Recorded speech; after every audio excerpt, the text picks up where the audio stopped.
Hello, Rob Ager here with a third video about the discrepancies and suspicious details of the film Leaving Neverland. I know there's been some really good information coming out the last few weeks that casts doubt on some of the specific verbal claims of the interviewees in this film, or perhaps actors would be a more appropriate term. But rather than repeating some of those debunks that are already doing the rounds, I want to talk about some things that to my knowledge aren't yet being addressed. In particular, this video is about the editing of Leaving Neverland. The first issue relates to my previous video demonstrating that the so-called interviews with Robson and Safechuck were filmed in multiple takes on separate occasions and spliced together to look like a continuous single occasion interview. I think there needs to be some sort of mass call out to put pressure on Dan Reed, Channel 4 and HBO to make public the full unedited interviews with Robson and Safechuck that only appear in very short intermittent clips in Leaving Neverland. I really would not be surprised if the full footage included many takes and a lot of direction from Dan Reed about how to deliver the dialogue.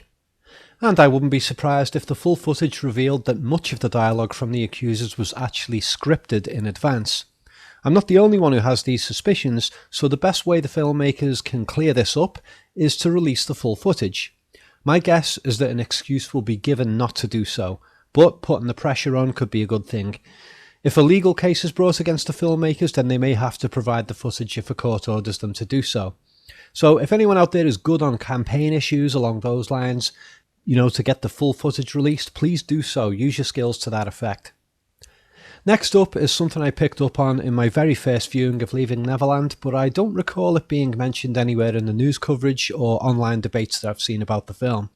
And that is the specific choices of footage of Michael Jackson that are used in Leaving Neverland. I haven't seen the shortened UK version of the film, I've only seen the full 4-hour version, so that's the version I'm working from for this video. The very first thing that boldly stood out to me was the inclusion of clips from the Thriller video in the first 6 minutes. Wade Robson's mother is talking about having bought the video of Thriller for her young son, and the film then cuts to the sound and audio of the moment in Thriller where Jackson suddenly changes into a scary zombie. But the Thriller video was over 13 minutes long, and it appeared to me that this clip was put into the first 6 minutes of the Leaving Neverland edit to plant the seed in the viewer's mind that Michael Jackson is a scary, threatening individual, which in turn lends a subliminal credibility to him being an abuser of children. If, for example, a clip had been used instead that showed Michael Jackson charming the pants off this girl without monster makeup, which occurs earlier in the Thriller video, then it would have had the opposite effect on the viewer, planting the seed that Jackson was a really nice guy. Leaving Neverland continues a few seconds later with footage of Jackson in zombie monster form thrusting his pelvis and dancing as Wade says that the music set him on fire and made everything tingle. Weird choice of words, and I immediately wondered if those words combined with the footage were chosen to imply sexual interaction between Michael Jackson and Wade Robson. Leaving Neverland does show Michael Jackson turn back into human, non-scary form in Thriller and start dancing, but the audio was brought back in specifically so that these lyrics can be heard.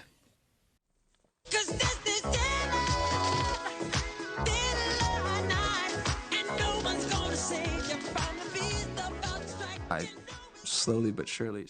And no one's going to save you from the beast about to strike. Again, the implication of Michael Jackson as a threat, which is what the whole movie of Leaving Neverland is trying to convince us of with regards to children. Not wanting to jump to conclusions, I held back on my assumptions and decided to just watch how the rest of the film unfolded. Give them the benefit of the doubt. And then a similar thing occurred at about 14.5 minutes in. Wade is talking about seeing Michael Jackson live for the first time. As he does so, we see clips of Michael Jackson dancing and thrusting his pelvis.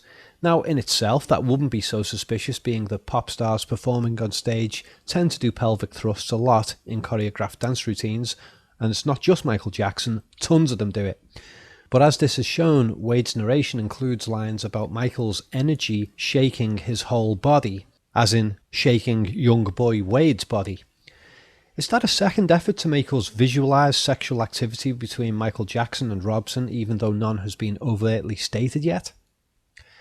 2 minutes later, at just 17 minutes into the film, Wade describes Michael Jackson bringing him on stage to dance, and we see this as Wade's narration says, Michael Jackson grabbed my hand and gave me a signal.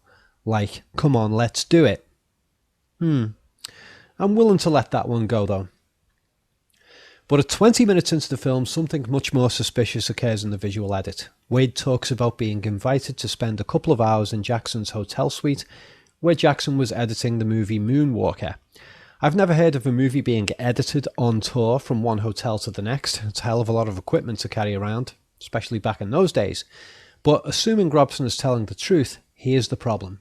The footage that is shown as Robson talks about going to Jackson's hotel room is not from Moonwalker. It's from Jackson's music video for the song The Way You Make Me Feel, and that was released 1 year before the Moonwalker film. So why have the filmmakers opted to show this clip instead of a clip from Moonwalker? Well, I believe they've specifically chosen this clip because it shows Jackson thrusting his pelvis repeatedly at the ground in a clearly sexual gesture. But the full video of The Way You Make Me Feel actually shows Jackson catcalling and wooing a full-grown woman in the street. No kids there in that video. So the heterosexual adult context is left out of the Leaving Neverland clip. Very sneaky, eh? From what I can tell, the Jackson clips used so far in Leaving Neverland, combined with the innuendo descriptions of Wade Robson, well, frankly, it comes across to me as an attempt to make the viewer conjure up their own mental images of Jackson sexually assaulting children with pelvic thrusts, even though Robson and Safechuck claim later in the film that Jackson had only tried to penetrate them but stopped because it was too painful. So even their own descriptions of the supposed abuse mismatch the implication of these bits of what I consider to be psychologically manipulative editing. After this moment at the 20-odd minute mark, the film holds back on these kinds of pelvic thrust visual edits until about 54 minutes in.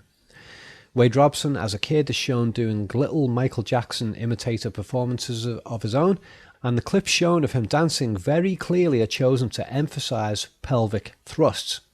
First, this moment of him dancing to the song Billie Jean, and then Wade repeating the pelvic thrusts to the floor as we were shown in the misplaced clip earlier from the song The Way You Make Me Feel. The music heard here is precisely from the same point in the original video, the clip that was shown earlier out of context when they were talking about Moonwalker and not that video.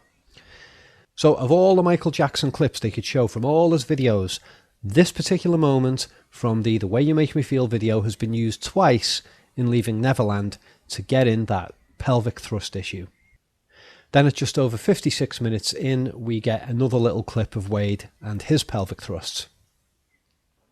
So please feel free to explain if you think I'm wrong here, but doesn't it seem that this film has so far been visually edited to occasionally imply sexual penetration activity?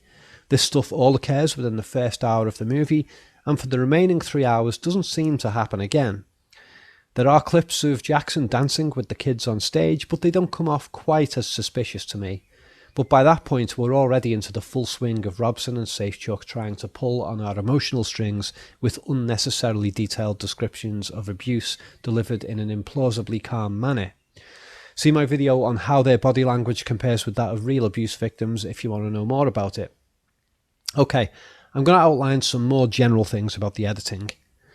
The 4-hour length of the film is ludicrous because there simply isn't enough to their allegations to justify even a 1-hour runtime. Most of Leaving Neverland consists of the accusers and their family members describing circumstantial events and the filmmakers providing snippets of videos and photos and phone call recordings to back up what the interviewees are saying. Even a lot of that is questionable though. And it seems to me that what is basically going on is that because the accusers are so severely lacking in credibility, the excess amount of circumstantial information regarding non-abuse events is being used to falsely imply that the actual sexual abuse allegations exist within the realm of truth. But I think in relation to the actual allegations, I think the best they managed to come up with is a photo of Wade and James Safechuck sat on a bed. That's 43 minutes into the film. But obviously a third person was there taking the photo, and the two of them are fully clothed. So who took this photo? Was it Safechuck's mother? It probably was. Otherwise, how did the filmmakers get hold of the photo? Why take a photo of them sat on the bed? And if Michael Jackson really was sexually abusing young boys, then why would he be dumb enough to allow his photo to be taken on a bed with one of his own victims who he was supposedly abusing at the time? This photo proves nothing in terms of the allegations. All of the family reports are basically irrelevant because those claims are not about actual sexual abuse events. It's window dressing to make us think that because a dozen or so people are interviewed, then it must mean that the two accusers are speaking the truth. But the family members may have even been lied to by Wade and James, or some of them might be in it for a slice of the money and attention that Robson and Safechuck seem to be craving. All of the aerial footage in the movie, 15 or 20 minutes worth of it I think there is, all that footage is irrelevant and proves nothing. All of the music that is used in the film is totally irrelevant too. It proves nothing except that the filmmakers are trying to make us falsely feel that the accuser's stories are real. If these guys had given convincing delivery of their dialogue, then you wouldn't need the music. Oh, one last bit of dodgy editing in Leaving Neverland. Those photos of Jackson's memorabilia being burned in the final credits. What was the point? I see only one intention in this, and that is to persuade the viewer to follow suit and engage in a public witch hunt bonfire of all things Michael Jackson related. And it seems that even some dumb corporations have gone along with that. We've seen there's been actually some firms have actually banned Michael Jackson stuff based upon nothing more than hearsay. It's ridiculous. There's only one type of grooming by Jackson that the Leaving Neverland film has persuaded me to believe, and that is that Jackson was such a smart businessman that he befriended and recruited talented kids who loved dancing to his music and were able to imitate his act well enough to please an audience. And he recruited their mothers to the cause out of necessity and presented himself as a loving friend and father figure, but all for the primary purpose of promoting his music to children and thus massively increasing sales of his albums. I mean, the video for the song Bad was shot in two versions, one featuring a kid playing the Jackson role. It was very, very smart marketing. There probably was an element of genuine friendship from Jackson in those business relationships with the kids, and he did help their careers along too, but I see no evidence yet of him having a sexual motive. And if anyone's going to persuade me otherwise, it's not going to be two guys whose allegations fall to pieces upon examination and have a documented financial motive that is on court record in failed compensation claims. Now, I want to close here with a non-editing issue. The director of Leaving Neverland, Dan Reed, has to my knowledge been trying to counter critics of his film as being just Michael Jackson fans who are biased in favour of the pop star, which in turn implies that people who are not biased by a liking of Jackson's music would, by default, agree with his position that Michael Jackson is guilty of sexual abuse against the interviewees in his film. There are some basic problems with that standpoint. First, considering the colossal commercial popularity of Jackson since the 1970s right through to today, it would be hard to find anyone who has never liked any of Jackson's music or was not at least impressed by the man's musical and stage theatric talents. Second, just because someone likes Jackson's music does not mean that they prefer his music over all other music. Someone might like a handful of Jackson's songs and even own some of his albums, but they might have other favourite bands and artists who they like a lot more. And third, just because someone likes Jackson's music or even just a few of his songs does not mean that they lack the intelligence and emotional maturity to assess the allegations on their own merit. Harvey Weinstein has produced several classic films that are still loved, such as Pulp Fiction, but I'm not seeing an army of Pulp Fiction fans trying to claim that Weinstein is innocent of all wrongdoing. As for myself, even though I've bought thousands of albums in my lifetime, including almost the entire backlog of The Prodigy, Nine Inch Nails, Aphex Twin, among others, I have never bought a Michael Jackson single and have only ever bought one Jackson album, which was Thriller. And it happens to be the greatest selling record of all time, so it's not going to be difficult finding that album in the collection of someone who has an album collection running into thousands. So basically what I'm saying is that I would hardly qualify as being a Michael Jackson obsessive fan. I did produce a 1-hour video study of the famous Thriller video, and even in that video I was a little bit critical of Jackson in places regarding his desire to express a darker side of himself in that video, not a paedophilic side. But I have never in my life been to a Michael Jackson concert, and I'm 45, so there was plenty of scope for me to do so when Jackson was alive. In fact, he's done a lot of music that I really don't like. No, my motive isn't so much about protecting the legacy of a pop star, And even if Michael Jackson was a paedophile, that wouldn't change the historical fact that his music has been loved all over the world. People would still listen to it anyway, because a lot of people are able to separate out the artistic output from the personal life. Nothing's ever going to change that, it's too late. Instead, I consider the Leaving Neverland controversy to be important because if these people are allowed to get away with such propaganda and the news media continue to play along with it, though thankfully some journalists here in the UK have been reporting the inconsistencies, then it will be setting a trend by which others can make false allegations of sexual abuse against whoever they want, especially famous people, on the assumption that the news media will back them up regardless of the lack of credibility of their claims. And that those false accusers can make a lot of money out of their malicious claims to victimhood and not be held accountable. This is not something that we should allow to become an acceptable trend. And I'm hoping that some in the news media will learn from their mistaken coverage of Leaving Neverland, in which they backed it up as if it was all true. And I hope they'll scrutinise what they cover in future instead of just jumping on a bandwagon, as happened with Leaving Neverland. Maybe I'm asking a bit too much, but I think if some journalists can learn from that, then great. You've been listening to Rob Ager. If you haven't seen them, check out my previous videos on the subject of Leaving Neverland here on my main channel. The second video which I did was previously blocked in the UK by Channel 4, but today it was actually unblocked, which was great. I'll link those two videos in the description below. More of my videos and articles on film analysis, psychology, etc. on my website collativelearning.com. Thanks for watching.